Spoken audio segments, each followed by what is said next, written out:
ప్రకారం మీకు ఎక్కువ రిస్క్ ఆపరేషన్ అంటే ఇప్పుడు డ్రైనేజీలో పడిపోతాం, ఆవులు కానీ గేదెలు కానీ పశువులు అన్నీ.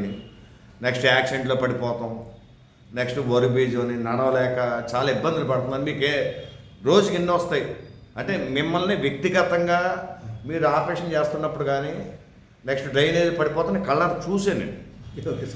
నెక్స్ట్ రాజమండ్రిలో మీ మీద ఎక్కడ కూడా రిమార్క్ లేదు, మీ మీద కానీ ఇంకో డాక్టర్ గారు ఉన్నారు ఆయన మీద కానీ పశు వైద్యశాలలో చాలా బాగా చేస్తున్నారు అన్నమాట ఒకటి ఉంది నాకు తెలుసు. Thank you.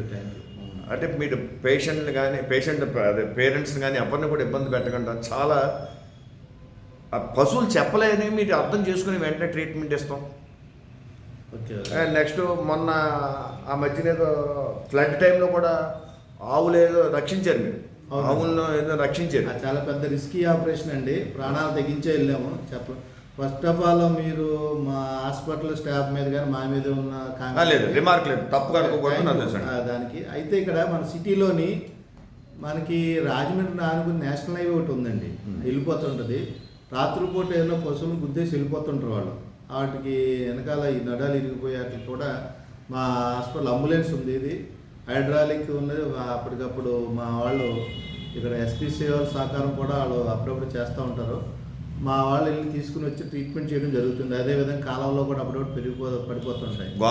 గోదావరి మీద డ్రైనేజీలో పడిపోతే మీరు తీస్తాను కలర్ చూసాను వెళ్తుంటే. అంటే ఎక్కలేండి ఇప్పుడు ఏంటంటే రాజమండ్రి వాస్తవులు కొంచెం మంచి దయాగుణం ఉన్నవాళ్ళు. ఏదైనా పడిపోతే వెంటనే అక్కడ ఆపేసి మాకు ఫోన్ చేసి రండి సార్ అంటుంటారు. కానీ వెళ్ళేటప్పుడు కూడా సహకరించి చేస్తుంటారు. హయ్యెస్ట్ రిస్క్ ఆపరేషన్ అంటే 2021-22 గోదావరి ఫ్లడ్స్ వచ్చాయి. చాలా పెద్ద ఫ్లడ్స్ అండి. యాక్చువల్గా మీరు మనకి గోదావరిలో మధ్యలో లంకలు ఉంటాయి. ఈ గోశాల వాళ్ళు కానీ కొవ్వూరు గోశాలు కానీ లేకపోతే రైతు వర్గం కానీ మనకు మేము చిన్న రైతులు కూడా పశువుల్ని గోదావరిలో కట్టుకుని వెళ్ళి లంకల్లో మేపు తీసుకురావడం ఒక అలవాటు. సో అక్కడ పచ్చగడ్డి ఉంటుంది అనేసి జనరల్గాను వాళ్ళకు చిన్నప్పటి నుంచి అక్కడ ఉండడంతో ఏటో చాలా నెగ్లెక్ట్గా మేము వెళ్ళి మాకు గవర్నమెంట్ ఇన్స్ట్రక్షన్ చేయండి, ఎన్ని ఫ్లడ్ వచ్చేటప్పుడు కలెక్టర్ గారు అలర్ట్ చేస్తారు, చేసి ఆ పశువులన్నీ తీర ప్రాంతాల నుంచి దగ్గర తీసుకురండి, గట్లు తీసుకురండి. అలా లాస్ట్ టైం మాత్రం నా 31 సంవత్సరాల ఈ ఉద్యోగ జీవితంలో అత్యంత భయానకమైన వరదలండి. అప్పుడు 300 ఎన్నో రక్షించారు. 300 పశువులు ఆ కొవ్వూరు గోస్పాల వాళ్ళ దెయ్యాలంకి ఏదో ఉంది మొత్తానికి ఆ పేరు, వాళ్ళు తీసుకురాలేదు. ఎందుకంటే ఈ గోదావరి వస్తుంది వెళ్ళిపోతుంది అనే ఉద్దేశంతో వదిలేశారు.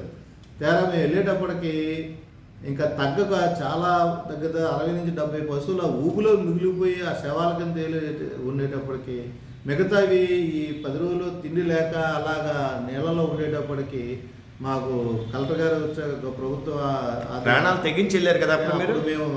నాకు ఈత రాదు, కానీ వాళ్ళు రక్షించాలని చెప్పేసి అక్కడ జాలాల సాయంతో ఈ సేఫ్టీ డ్రెస్లు వేసుకుని వెళ్ళి అక్కడికి వెళ్ళి బురదలో ఏది ఉండే మేము దగ్గర వెళ్తానే పడవల్లో చాలా గడ్డి పట్టుకుని వెళ్ళామండి. పచ్చగడ్డలు సైలేజ్ అన్ని పట్టుకుని వెళ్ళి మేము వస్తుంటే పాపం ఈ గడ్డిని చూసి వచ్చేసి అంటే అంత ఆకలితో ఉన్నాయో మాకు అప్పుడు అనిపించింది. వరదలు అలా ఉండిపోయి, ఎందుకంటే కాలు తీసి కాలు వెళ్తామంటే అది కదిలేదు లేదు. సో మేము దగ్గర మా టీం అంతా వెళ్ళి వాళ్ళని తీసుకుని వచ్చి దగ్గర ఒక 240 పశువులు వరకు మేము ప్రొటెక్ట్ చేసి ఆ 3 రోజులు, ఎందుకంటే తీసుకురావడానికి ఎందుకంటే ఇవన్నీ కూడా ఎద్దులు, అవన్నీ బోట్ల మీద ఎక్కిద్దామంటే అవి అన్కంట్రోలబుల్ యానిమల్స్ అనమాట. మేము అప్పటికి జాలలు వచ్చి పెట్టి చిన్న ఆటలన్నీ రక్షించి తీసుకొచ్చాము. ఒక 30-40 గెడ్లు ఉండిపోతే వాటికి గట్టు మీద మేత వేసి వచ్చేసాము. తర్వాత ఆటోమేటిక్గా ఒక 4 రోజులకి గోదావరిలో నీరంతా లాగిన తర్వాత సేఫ్గా ఉన్నాయి. మెడిసిన్స్ కూడా అప్పటికప్పుడు తీసుకుంటారు కదా. ట్రీట్మెంట్ కూడా ఏదైతే వీక్గా ఉన్న టెంపరేచర్ ఉన్నట్లు కానీ ఇంజక్షన్ చేసి ఇంకా కొన్ని మందులు అయితే కొద్ది దానాల్లోనే పెట్టడం జరిగిందండి. అది మాత్రం నా యొక్క ఉద్యోగ జీవితంలో అత్యంత రిస్క్ చేసిన ఆపరేషన్ చేసాం. దానికి గుర్తింపుగా మరి ప్రభుత్వం వారు కూడా నాకు ఉత్తమ డిప్యూటీ డైరెక్టర్ అవార్డు కూడా ఇవ్వడం జరిగింది. అప్పుడు నేను డీడీగా ఉండేవాడిని రాజమండ్రికి. అప్పుడు శ్రీ అప్పలరాజు గారు, అదేవిధంగా కోనం మాల్కొండ గారి సంవత్సరంలో ఈ అవార్డు ఇవ్వడం జరిగిందండి. సార్ ఇప్పుడు పశువులు ఎక్కడైనా యాక్సిడెంట్ అవుతాయి ఎవరికి తెలియపరచాలి ఒక నెంబర్ మీరేనే చెప్పండి. అది 1962 మన గవర్నమెంట్ ఆఫ్ ఆంధ్రప్రదేశ్ 1962 పెట్టారు. వాళ్ళు ఏంటంటే ఇక్కడే కాదండి, దగ్గర దగ్గర ఒక 4-5 years నుంచి ఉంది అది. అంబులెన్స్లు ఉన్నాయి. ఇందువల్ల అంబులెన్స్ అనగానే ట్రీట్మెంట్లు చేసేయడం కాదండి, ఒకవేళ రాలేకపోతే కనుక హైడ్రాలిక్ లిఫ్ట్ తోటి వచ్చే మిషన్ తయారు ఉంది. అంబులెన్స్లోనే ఫిట్ చేసి ఆ పశువుని తీసుకొచ్చి ట్రీట్మెంట్ చేసి మళ్ళీ ఎక్కడైతే ఉందో తీసుకెళ్ళి మళ్ళీ మేము వదిలేటట్టుగా ప్రభుత్వం ఏర్పాటు చేసింది. అదేం ఇబ్బంది లేదండి, బాగానే ఉంది. మీ ప్రతిష్టాత్మక ఇంకా అవార్డులు వచ్చినాయండి, అది ఒకసారి చెప్పండి. ఇదండి, ఇది డాక్టర్ సికే రావు ప్రతి వెటనరీని కలగానే అవార్డు అండి. ఇది డాక్టర్ సి కృష్ణారావు. ఈయన first animal husbandry commissioner government of India మన ఆంధ్రప్రదేశ్ అండి, in the native Kakinada district.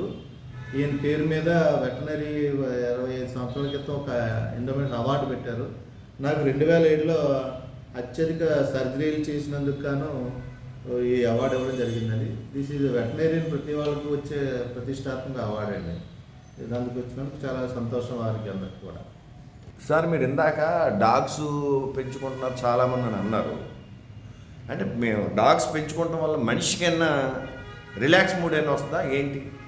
అంటే డాగ్స్ అని కదా, మన పక్షులు పెంచుకుంటున్నారు, చేపలు పెంచుకుంటున్నారు, రకరకాలు పెంచుకుంటున్నారు, మనిషికైనా స్ట్రెస్ తగ్గుతుందా?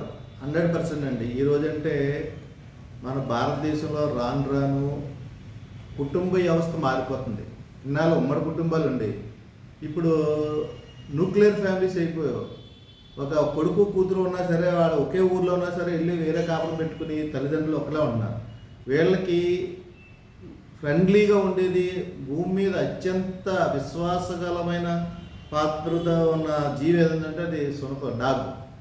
దీన్ని పెంచుకోవడం వల్ల మీరు మేము చాలామంది చూస్తూ ఉంటాము, పెద్ద పెద్ద ఏజ్డ్ పర్సన్స్ వస్తారు, వీళ్ళ పిల్లలేమో అమెరికాలో ఉంటారు, వీళ్ళేమో దీంతోటే. ఎందుకంటే పిల్లలు తీసుకుని పెంచుతారు, కొంచెం అయిన తర్వాత వాళ్ళు ఏదో రెక్కలు వచ్చి ఎగిరిపోయారంటే మీరు ఉద్యోగం ద్వారా వెళ్ళిపోతారు. కానీ ఈ పిల్లలు తల్లిదండ్రుల దగ్గర దీన్ని వదిలేస్తారు.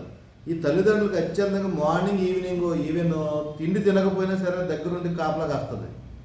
అంత ప్రేమగా ఉంటుంది. కాబట్టి చాలామంది దాన్ని పెంచుకోవడం వల్ల చాలా స్ట్రెస్ ఫ్రీ అవుతారు, మానసికంగా ఆనందంగా ఉంటారు.